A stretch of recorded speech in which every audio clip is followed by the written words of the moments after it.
Welcome students in the online lecture series. अब जो है हम इसका लेक्चर 3 स्टार्ट कर रहे हैं यूनिट 1 का। आज का जो टॉपिक है वो रहेगा स्पेशल पर्पस गेट और De Morgan theorem. So let's start. Special purpose gates हमने इससे पहले देख लिया कि गेट्स के क्लासिफिकेशन हम 3 टाइप से कर सकते हैं, basic, universal and special purpose. Basic gates में हमारे आते हैं नॉट, एंड और। अगर हम बात कर रहे हैं यूनिवर्सल गेट की तो वहाँ आते हैं नैंड और नॉर। और लास्ट में अगर हम स्पेशल पर्पस गेट की हम बात कर रहे हैं तो उसके अंदर आएगा एक्सक्लूसिव और, जिसको बोला जाता है एक्सॉर, या एक्सक्लूसिव नॉर, जिसको कहा जाता है एक्सनॉर। तो देखिए, an XOR gate is a 2 input 1 output logic circuit. इसके अंदर 2 इनपुट होंगे और 1 आउटपुट होगा। आउटपुट जो है लॉजिक 1 होगा जब सिर्फ एक, when one and only one of the 2 input is logic 1। तो दोनों में से अगर एक इनपुट 1 होगा तो हमें आउटपुट मिलेगा 1, अदरवाइज हमारा जो आउटपुट है दैट विल बी 0। यानी अगर हमें जो 2 इनपुट दे रखे हैं अगर वो सेम वैल्यू के हैं, लाइक 0 0, तो एक्सॉर का आउटपुट हो जाएगा 0। पर अगर दोनों में से एक भी इनपुट है 1 तो हमारा एक्सॉर का जो आउटपुट है that will be equal to 1। So the IC number is 7486। This is the logic symbol of XOR gate. इसको हम थोड़ा सा देखने की कोशिश करें तो this gate is similar to the OR gate. यहाँ पे इस तरीके से कर्व अगर और आ जाएगा तो इसको एक्सॉर गेट बोला जाता है। एक्सॉर गेट का जो सिंबल है वो ये है, ए एक्सॉर बी। इसी को ही अगर हम फर्दर और एलिमिनेट करते हैं तो इसको लिखा जाएगा A bar B plus A B बार।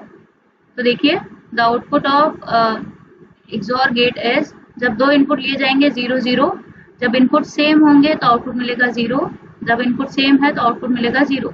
पर दोनों में से अगर एक भी इनपुट हुआ 1 तो हमारा आउटपुट हो जाएगा 1।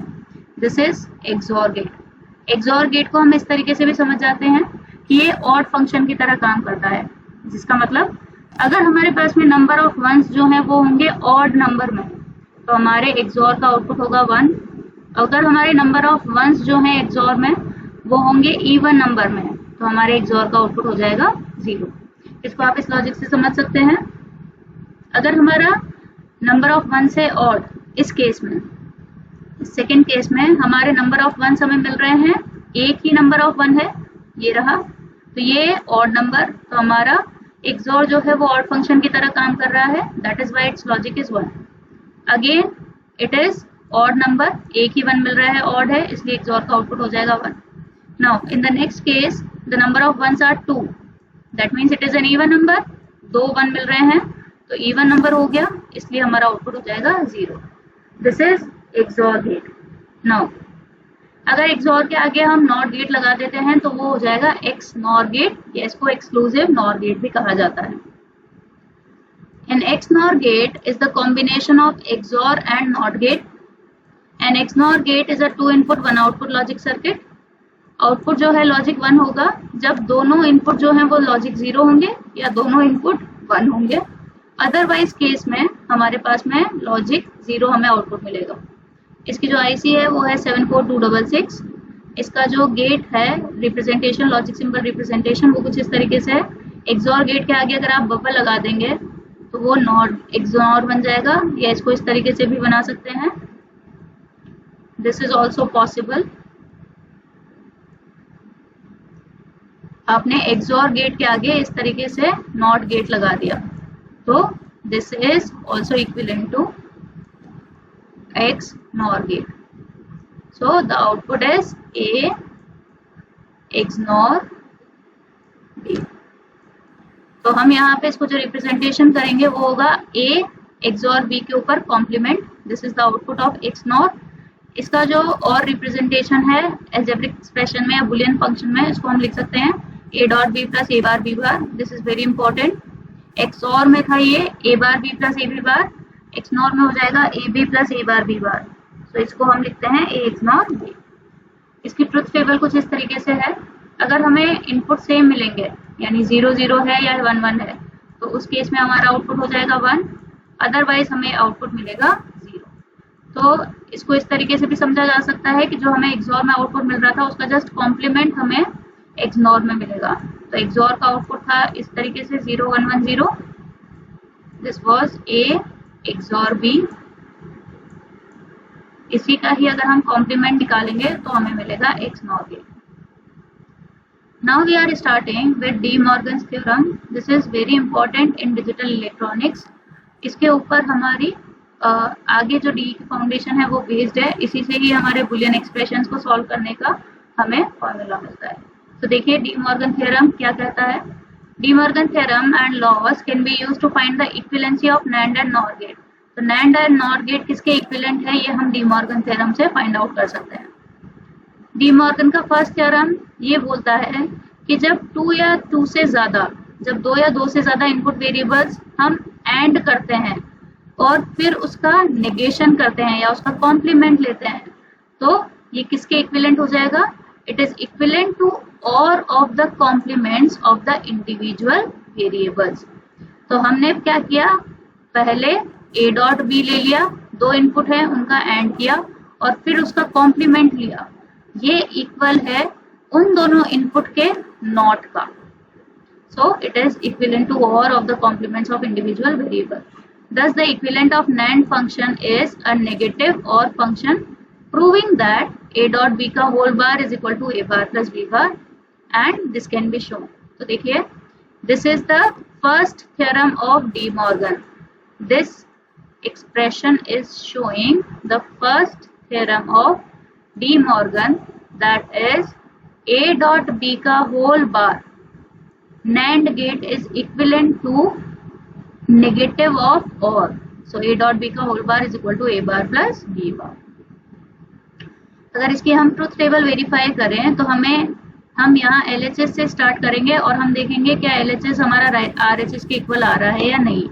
तो देखिए यहाँ पे हमने 2 इनपुट लिए ए बी, जो कि इस तरीके से हैं 0 0 0 1 1 0 और 1 1। ए डॉट बी हम निकाल सकते हैं, हमें पता है ए डॉट बी का आंसर होगा 1 जब दोनों ही इनपुट होंगे 1। तो ये हमारा बन गया ए डॉट बी। अब अगर इसका हमें ए डॉट बी का होल बार निकालना है तो हम ए डॉट बी का कॉम्प्लीमेंट यहाँ पे ले सकते हैं।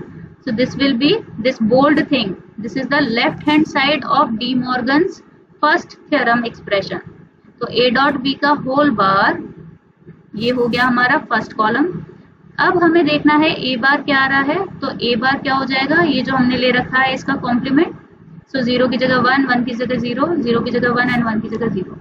B bar will be complement of this thing. So ये हमें यहाँ पे मिल गया। और अगर हम A bar P bar find out करेंगे, A bar plus B bar it is equal to 1 1 1 0। तो यहाँ से हम देख सकते हैं ये जो 2 कॉलम जिन पे टिक मार्क किया गया है या जो 2 बोल्ड से कॉलम है, तो यहाँ से देखेंगे LHS is equal to RHS, a dot b का whole bar is equal to a bar plus b bar. This is the proof of De Morgan's first theorem.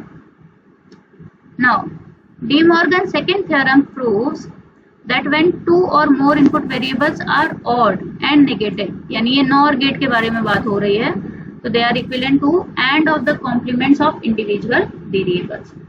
Thus, the equivalent of the NOR function is a negative AND function, proving that a plus b का whole bar is equal to a bar b bar, and we can show this using truth table. तो ये हमारे पास में जो second D Morgan theorem है, ये हमें nor की इक्विवेलेंसी बता रहा है। a प्लस बी का whole bar, this is NOR gate only, it is equal to and NAND of both the inputs. So a bar dot b bar. So देखिए इसकी हमें ट्रुथ टेबल देखनी है। a और b हमारे 2 inputs इस तरीके से हो गए।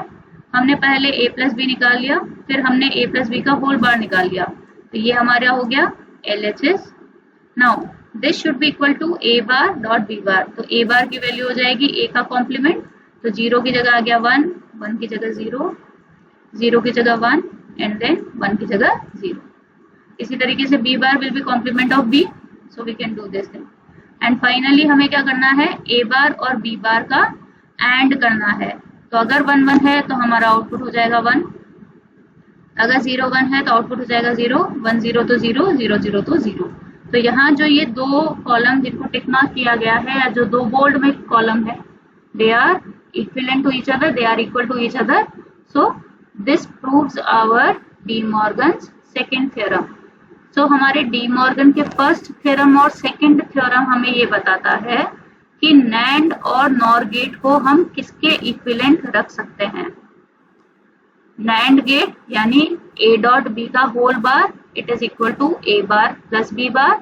उसी तरीके से NOR gate means second theorem, so A plus B का whole bar is equal to A bar dot B bar.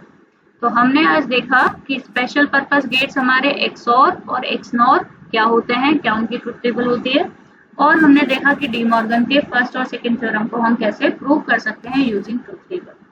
So these are two very most important topics of basics of digital electronics. So that's all for today's lecture. Thank you.